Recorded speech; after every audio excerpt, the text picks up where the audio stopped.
오늘은 아버지의 하체를 덮었으며 이런 제목의 말씀 함께 나누겠습니다. 오늘 저희가 함께 읽은 이 본문은 노아와 그의 가족들이 이제 홍수가 끝난 후에 방주에서 나와서 땅에 정착하는 내용을 다루고 있습니다. 여러분, 그 큰 홍수가 끝나고 방주에서 나올 때 이 노아와 그 가족들의 기분, 그 감정이 어땠을까요? 야, 이제 살았다. 이제 진짜 끝났다. 그런 안도하는 마음이 있었겠죠. 하지만 동시에 다른 한편에서는 다른 사람들은 다 죽었는데 우리만 살아남았다라는 면에서 보면 무거운 책임감 또한 있었을 것입니다. 그렇게 기쁨과 무거운 마음을 끌어안고 마음이 교차하며 방주에서 내려온 이 노아와 그 아들들에게 하나님께서 복을 주시겠다고 말씀을 하시고 생육하고 번성하여 땅에 충만하라 말씀하십니다. 그리고 다시는 물로 이 세상을 심판하지 않겠다라는 약속으로 무지개를 허락해 주셨습니다. 그런데 이어지는 오늘 우리가 읽지는 않았지만 9장 18절에 보시게 되면 노아의 아들들을 소개하는데 그 중에 특이점이 하나 있습니다. 방주에서 나온 노아의 아들들은 셈과 함과 야벳이며 함은 가나안의 아버지라. 이 셈과 함과 야벳, 이 노아의 아들들의 이름을 열거하면서 콕 찍어가지고 함을 가리켜 가나안의 아버지라고 말하고 있습니다. 왜 가나안을 이렇게 강조해서 언급해주고 있을까요? 여러분, 이렇게 생각해 볼 수 있습니다. 성경 전체 분위기로 보면 특별히 구약 성경에서 이스라엘과 이 가나안의 관계가 어떻습니까? 아주 적대적이죠. 그냥 보통 적대적인 정도가 아니라 서로 못 잡아먹어서 안달날 정도로 굉장히 나쁜 사이라고 할 수 있습니다. 신명기 20장의 16절과 17절에는 이런 말씀이 나옵니다.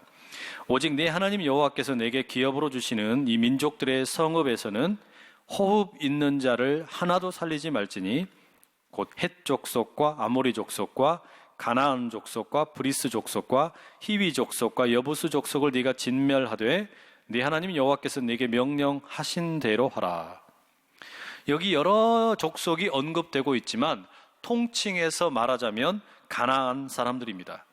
그러니까 하나님의 말씀이 뭐냐면 이제 가나안 땅에 들어가게 되거든 그 땅에 살고 있는 가나안 사람들 호흡이 있거든 다 죽이라는 거예요. 어마어마하게 무서운 명령 아닙니까? 이 정도로 이스라엘과 가나안의 관계는 대단히 적대적이었다라는 겁니다. 그러니 창세기의 말씀이 언제 정확히 기록되었는지 알 수는 없지만 함을 가리켜서 가나안의 아버지다라고 콕 집어서 언급한 것은 앞으로 전개되는 이 성경의 이야기 가운데 이스라엘과 가나안이 왜 그렇게도 적대적인 관계인지 그 이유를 보여주기 위한 것이라는 것을 우리가 짐작해 볼 수 있습니다. 이런 이유 때문에라도 오늘 본문은 우리가 공부할 만한 가치가 있겠지요. 자, 그럼 여러분, 이 본문의 이야기를 우리가 조금 더 자세하게 들여다보도록 하겠습니다. 홍수가 끝난 후에 노아와 그리고 그 자녀들은 함께 땅을 일구면서 농사를 지었습니다. 특별히 이 포도나무를 심고 잘 가꾸었죠. 벌레도 잡고 풀도 뽑아주고 이렇게 잘 키웠더니 이제 때가 되어서 많은 포도 열매를 수확하게 되었습니다. 맛있는 포도 열매를 잔뜩 배불리 먹을 수 있게 되었습니다. 그리고 어떤 일이 생깁니까? 21절에 보게 되면 포도주를 마시고 취하여 그 장막 안에서 벌거벗은지라. 이것은 노아의 행동을 묘사해 놓은 것인데 이 포도를 가지고 포도주를 만들고 마시고 취해서 발가벗고 잠들었다라는 겁니다.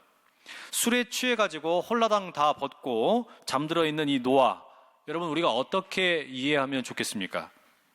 여러분, 이런 노아의 모습은 사실은 홍수 이전에 창세기 6장 9절에 묘사되어 있는 노아의 모습과 비교해 보면 조금은 낯설기는 합니다.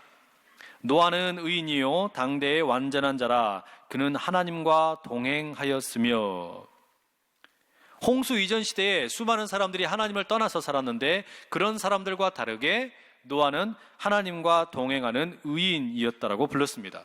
그러니 홍수가 끝난 이후에 포도를 키우고 포도주를 만들어서 마시고 취해서 옷을 벗고 잠들어 있는 이 노아의 모습이 조금은 낯설기는 합니다.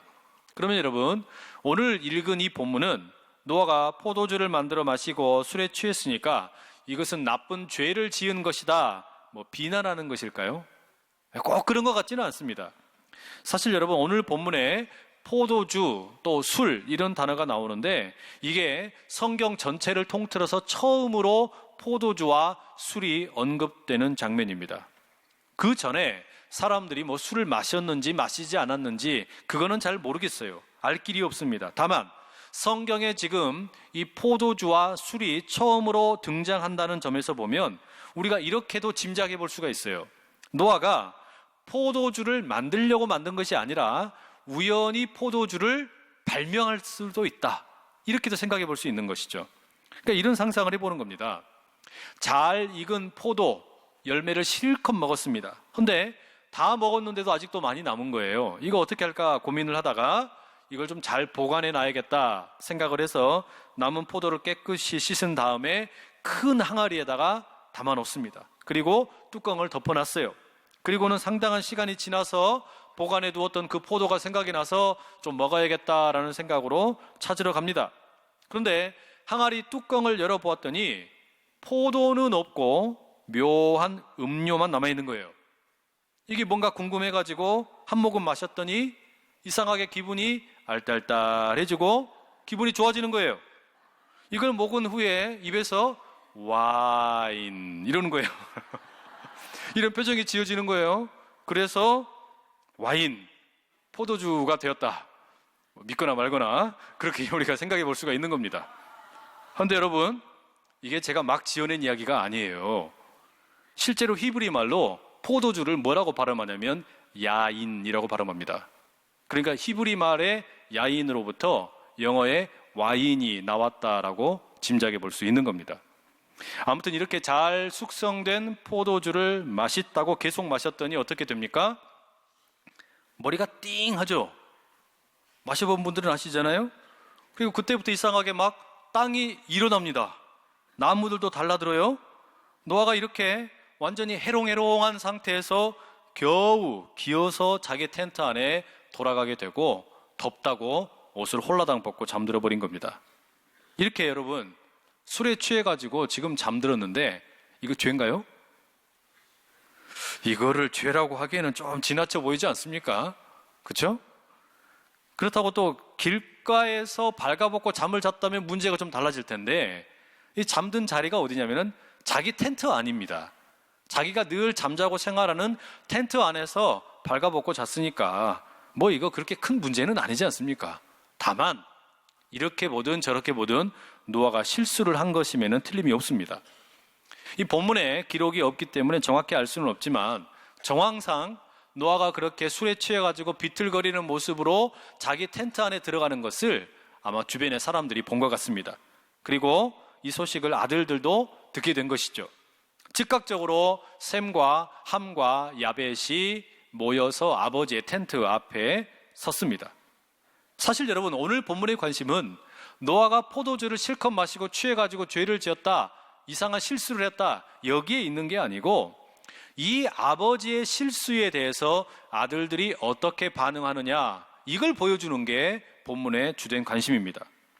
함의 행동과 이 셈과 야벳이라는 두 아들의 행동이 많이 대조를 이루고 있기 때문이죠. 이 셈과 야벳은 아버지의 텐트 안에 들어가는 것을 망설입니다.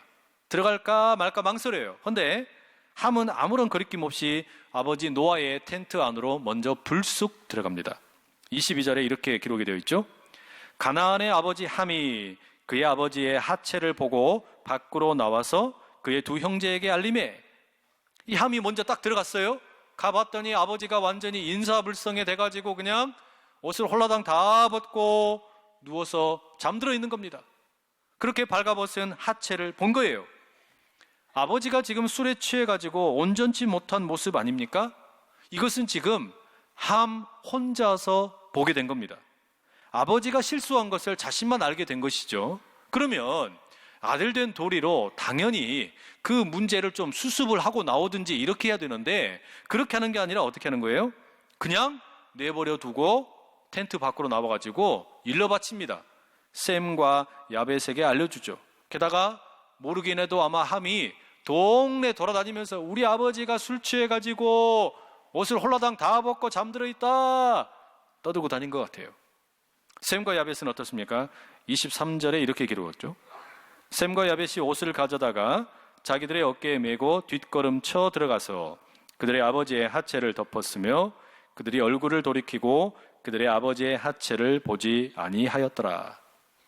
옷을 어깨에다 걸고서 뒷걸음으로 들어가서 조용히 아버지의 하체를 덮어주고 나왔다라는 거예요. 이 세 명의 아들들이 똑같이 아버지의 실수를 목격하고 보았지만 대처하는 반응은 완전히 다른 겁니다. 아버지의 권위를 실추시키고 명예를 무너뜨리는 그런 은밀한 비밀을 알게 되었는데 반응이 다른 거예요. 함은 아버지의 약점과 실수를 폭로하고 떠벌렸습니다. 심지어 어떤 성서학자들은 뭐라고 이야기하냐면 함이 아버지의 하체를 보았다라는 것이 아버지에게 성적인 관계를 요구한 것이라고 해석하는 사람들도 있어요. 그만큼 아버지를 모욕하고 폭력적으로 권위를 무너뜨렸다라고 말하는 겁니다. 반면에 이 셈과 야벳은 어떻습니까? 자신들이 할 수 있는 가장 조심스러운 방법으로 아버지의 실수를 덮어주려고 그러고 옷으로 조용히 덮은 후에 나왔습니다. 그러니 오늘 이 성경의 본문은 이 노아의 아들들이 보여준 행동을 대조시키고 있습니다.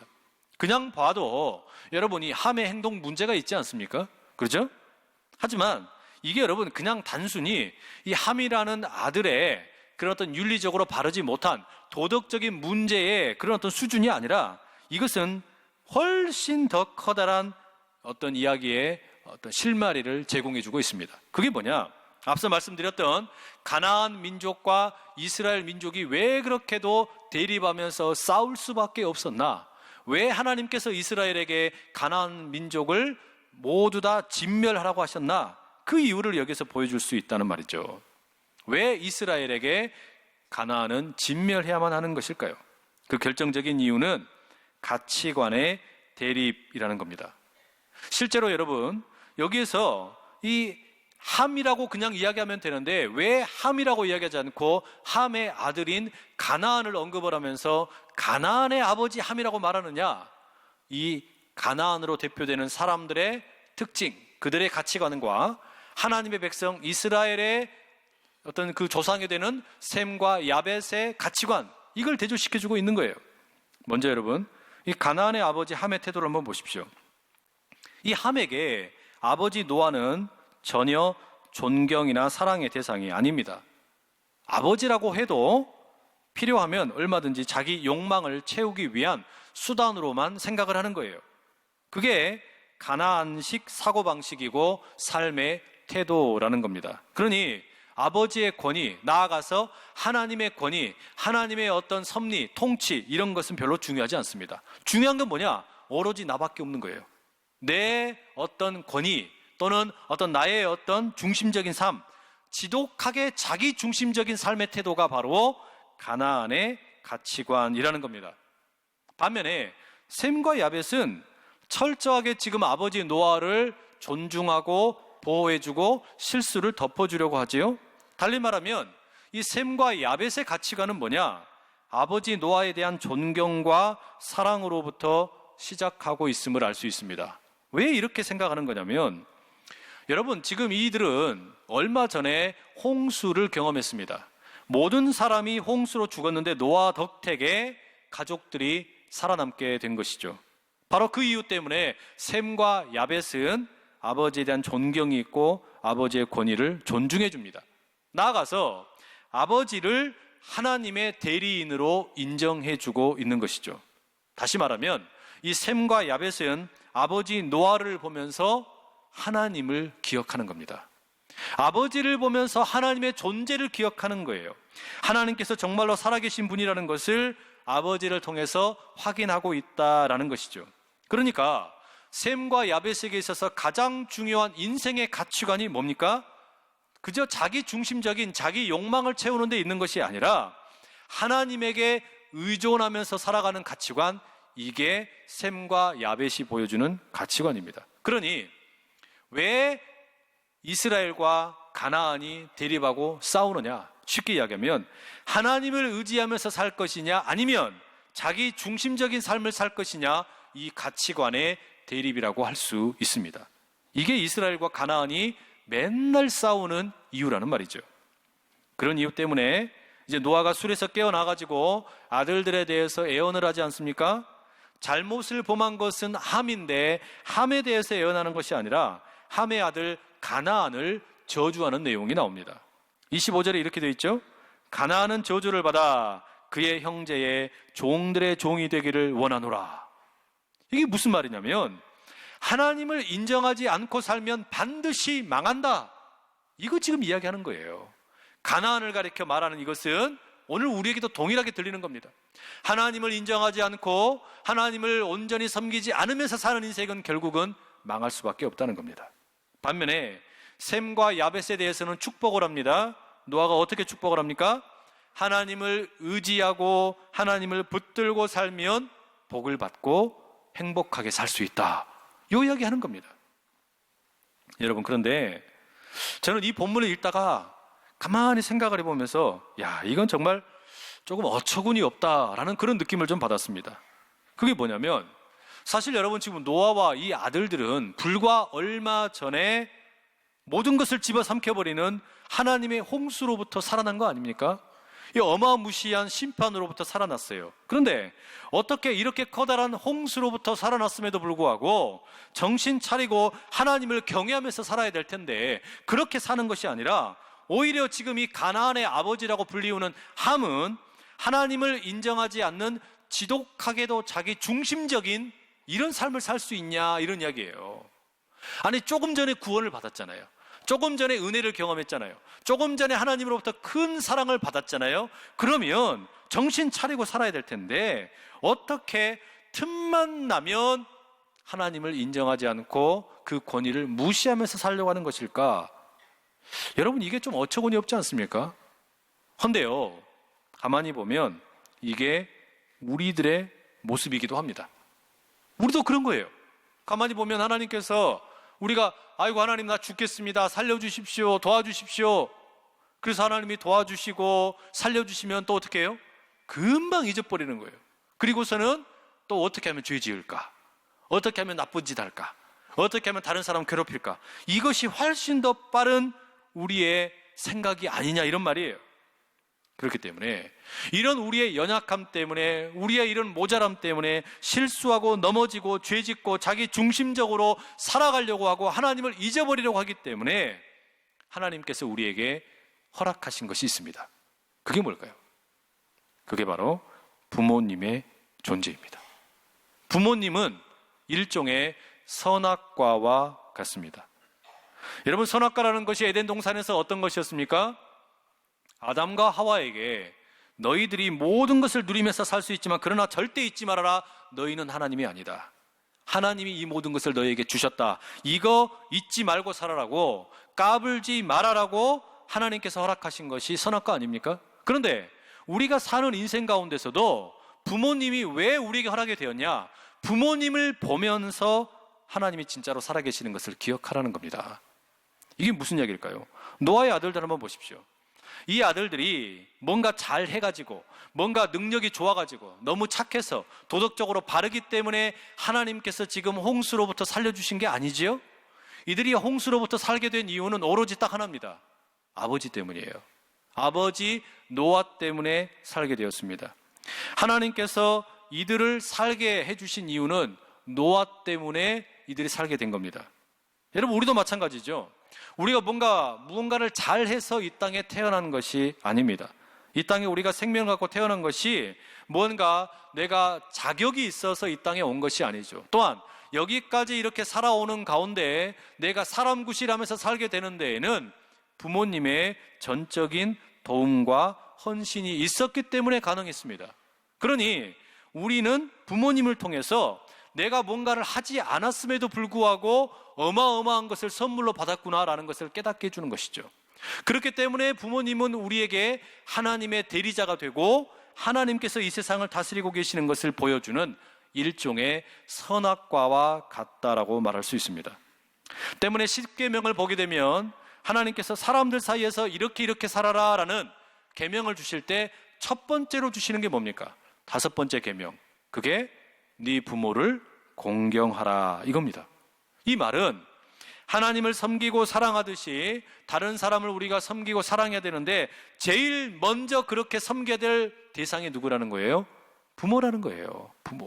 부모를 그렇게 우리가 섬기지 못하고 공경하지 못하면 다른 사람을 결단코 존중할 수 없다라는 말입니다. 왜 그렇습니까? 부모님은 우리가 이 땅에서 만나게 되는 첫 번째 영적인 또한 육적인 권위자이기 때문입니다. 그렇기 때문에 부모님이 하나님의 대리자라는 것이죠. 문제는요, 이렇게 부모님이 우리에게 하나님의 대리자로 허락이 되었지만 노아에게 지금 이 아들들을 보기에 노아가 실수하고 너무나 온전치 못한 모습을 보여주었던 것처럼 우리 부모님도요, 하나님의 대리자로 우리에게 허락이 되었지만 못마땅할 때가 참 많습니다. 그러시죠? 안 그러신가요? 여러분은 부모님이 실수하는 장면 목격한 적 없으세요? 부모님께서 뭔가 내 마음에 들지 않을 때가 있지 않으셨어요? 왜 없겠습니까? 그럴 경우가 얼마든지 있지요. 부모님의 행동 보면서 참 못마땅하다라고 느껴지는 경우가 너무너무 많을 겁니다. 저는요, 어릴 적에 그 아버지하고 어머니가 뭔가를 세실 때 자꾸 패 이렇게 해가지고 이거 세는 거, 이거 참 보기 싫었거든요. 근데 요즘에 저도 성경책이 안 넘겨지면 침 발라가지고 넘겨요.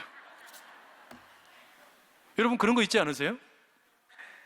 오늘이 어버이 주일인데 이 부모님을 공경한다는 것이 어떤 것인지 가만히 생각을 해봤습니다. 효라는 게 뭘까요? 이 본문의 말씀에 비춰보면 사실상 이 효라는 것은 부모님의 허물을 덮어주는 것입니다. 부모님의 허물, 실수를 덮어줄 줄 아는 게 진정한 효인 줄로 믿습니다. 자녀로 살아가다 보면 부모님의 약점 한두 개쯤 왜 우리가 모르겠습니까? 그런 부모님의 실수와 약점을 덮어줄 때 진정한 공경의 정신이 우리에게 있게 된다는 거죠. 그게 여러분, 우리가 영적으로 가나안의 삶을 사는 것이 아니라 이스라엘의 삶을 살게 되는 시금석이 되는 겁니다. 부모님을 내가 그렇게 공경하고 부모님의 실수를 덮어주게 될 때 내가 영적인 가나안의 삶을 사는 것이 아니라 영적인 이스라엘, 말하자면 자기 중심적인 삶을 사는 것이 아니라 하나님께서 나를 주관하시고 다스리신다는 이스라엘의 삶을 살게 되는 그 시금석이 바로 아버지의 하체를 덮어주는 것, 어머니의 허물을 덮어주는 것으로부터 시작된다라는 말이죠. 특히 여러분, 오늘 본문에서 이 셈과 야벳이 보여주는 행동을 한번 유심히 보십시오. 이들이 옷을 어깨에다 메고 뒷걸음질을 해가지고 아버지의 하체를 덮어주었어요. 그런데 이 옷을 어디에서 났습니까? 이 옷이 어디에서 나왔는지 알 길이 없죠.